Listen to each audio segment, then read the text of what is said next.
तो चलिए आज बात करते हैं माँ कामाख्या की, उनके रहस्य, तंत्र और उस जीवित शक्ति की जिसके पीछे की कहानी हम आज समझेंगे। कहते हैं भारत सिर्फ मंदिरों की भूमि नहीं है, ये रहस्यों की भूमि है। एक ऐसी जगह जहां पत्थर भी बोलते हैं, नदियां आशीर्वाद देती हैं और पहाड़ पहाड़ कभी-कभी श्राप भी दे जाते हैं। और आज हम एक ऐसे ही कह सकते हैं रहस्यमयी, तांत्रिक और बहुत ही चर्चित शक्तिपीठ की ओर चलेंगे। एक ऐसा मंदिर जहां देवी की कोई मूर्ति नहीं है, कोई भव्य प्रतिमा भी नहीं, लेकिन फिर भी वहां एक जीती जागती शक्ति की पूजा होती है। ये कहानी है मां कामाख्या की, जहां देवी को देखा नहीं जाता बल्कि महसूस किया जाता है। तो चलिए सबसे पहले चलते हैं इस रहस्यों की भूमि में और जानते हैं कि ये मंदिर कहाँ है और इसका इतिहास क्या है। तो ये मंदिर है असम के गुवाहाटी में, ब्रह्मपुत्र नदी के किनारे नीलांचल की पहाड़ियों पर। अब देखिए, जो आज हम ढांचा देखते हैं ना, वो तो 16वीं सदी का है, कोच राजाओं ने बनवाया था। लेकिन यहाँ पूजा के सबूत वो 8वीं 9वीं सदी से भी पुराने मिलते हैं। सोचिए, कितने युद्ध हुए, कितने आक्रमण हुए, मंदिर टूटा और फिर से बना।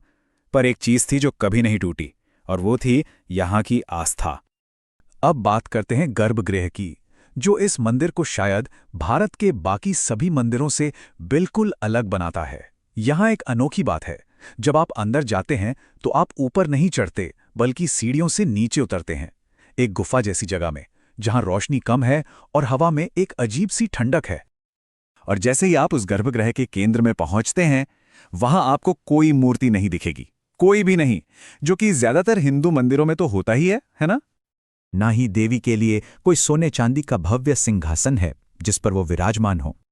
कोई कीमती गहने नहीं, कोई हीरे जवाहरात नहीं, जैसा हम अक्सर देवी देवताओं की मूर्तियों पर देखते हैं। यहां तो बस सादगी है और प्रकृति का राज है। तो सवाल ये उठता है कि अगर मूर्ति नहीं है, सिंहासन नहीं है, तो फिर पूजा होती किसकी है?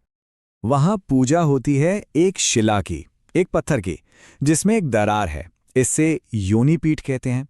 ये एक प्राकृतिक मतलब नेचुरली बनी हुई चट्टान है जो योनि के आकार की है। और कमाल की बात यह है कि इसमें से लगातार जमीन के नीचे से पानी बहता रहता है, और बस इसी को देवी का जीता जागता जीवंत रूप मानकर पूजा जाता है। अब देखिए, यहां विज्ञान और आस्था का एक अद्भुत संगम है। अगर किसी साइंटिस्ट से पूछेंगे तो वो कहेंगे कि ये एक नेचुरल जियोलॉजिकल स्प्रिंग है, मतलब एक कुदरती पानी का सोता है। लेकिन एक भक्त के लिए ये सिर्फ पानी नहीं है, ये देवी की जीवित, सांस लेती हुई मौजूदगी है।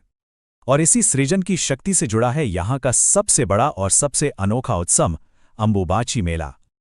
हर साल जून के महीने में एक बहुत ही अनोखी चीज होती है। पूरे 3 दिनों के लिए मंदिर के दरवाजे सबके लिए बंद कर दिए जाते हैं, कोई अंदर नहीं जा सकता। ऐसा क्यों? क्योंकि मान्यता यह है कि इन 3 दिनों में देवी माँ खुद रजस्वला होती हैं और इस दौरान वो आराम करती हैं, इसलिए कोई पूजा पाठ नहीं होता। फिर चौथे दिन मंदिर की पूरी शुद्धि की जाती है और तब जाकर दरवाजे फिर से भक्तों के लिए खुलते हैं। और ये बात कामाख्या को दुनिया के शायद हर मंदिर से अलग बनाती है। एक ऐसी जगह जहां मासिक धर्म को अपवित्र या अशुद्ध नहीं माना जाता, बल्कि उसे सृजन की, क्रिएशन की सबसे बड़ी शक्ति के रूप में पूजा जाता है। यहां यह मान्यता है कि स्त्री का शरीर अपवित्र नहीं, बल्कि सृजन का सबसे बड़ा स्रोत है। चलिए अब बात करते हैं उस पहलू की जो इस मंदिर को सबसे ज्यादा रहस्यमय बनाता है, मतलब तंत्र और उससे जुड़ी हुई ढेरों कथाएं। देखिए, कामाख्या का नाम सुनते ही ना कई लोगों के दिमाग में तंत्र, बलि, अघोरी जैसे शब्द घूमने लगते हैं। और सच कहूं तो ये शब्द अक्सर एक डर सा पैदा करते हैं।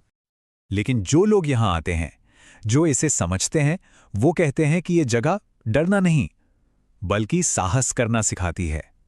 उनके लिए तंत्र कोई अंधविश्वास नहीं है, बल्कि ये एक विज्ञान है, एक डिसिप्लिन है, एक साधना है जो इंसान को उसके खुद के अंदर के अंधेरे से मिलवाती है। और इन कथाओं की जड़ें बहुत गहरी हैं। सबसे बड़ी कहानी तो देवी सती की है। माना जाता है कि यहीं पर उनकी योनि गिरी थी और इसीलिए ये सबसे शक्तिशाली शक्तिपीठों में से एक है। फिर यहाँ प्रेम के देवता कामदेव की कहानी भी है। एक अभिमानी राक्षस नरकासुर की कहानी भी यहीं से जुड़ी है, जिसका अधूरा सपना आज भी मंदिर की अधूरी सीढ़ियों में दिखाई देता है। और तो और एक पुजारी की भी कथा है जो कहते हैं कि देवी के गुस्से का शिकार हुआ और पत्थर का बन गया। तो आखिर में कामाख्या क्या है? ये सिर्फ एक मंदिर नहीं है या सिर्फ कुछ कहानियों का कलेक्शन नहीं है, ये अनुभव की शक्ति है। कामाख्या किसी इतिहासकार के लिए रिसर्च का टॉपिक नहीं है, ना ही किसी साइंटिस्ट के लिए कोई एक्सपेरिमेंट। एक भक्त के लिए तो वो बस माँ है, एक ऐसी माँ जो डर, इच्छा, सृजन, शक्ति हर चीज को स्वीकार करती है। और शायद इसीलिए माँ कामाख्या का रहस्य कभी पूरी तरह सुलझ ही नहीं पाएगा, क्योंकि कुछ रहस्य सुलझाने के लिए नहीं होते, वो तो बस सिर झुकाने के लिए होते हैं। तो जाते जाते बस एक सवाल कि अगर शक्ति को देखा नहीं जा सकता, सिर्फ महसूस किया जा सकता है, तो वो अनुभव, वो एक्सपीरियंस कैसा होगा? इस पे सोचिएगा जरूर।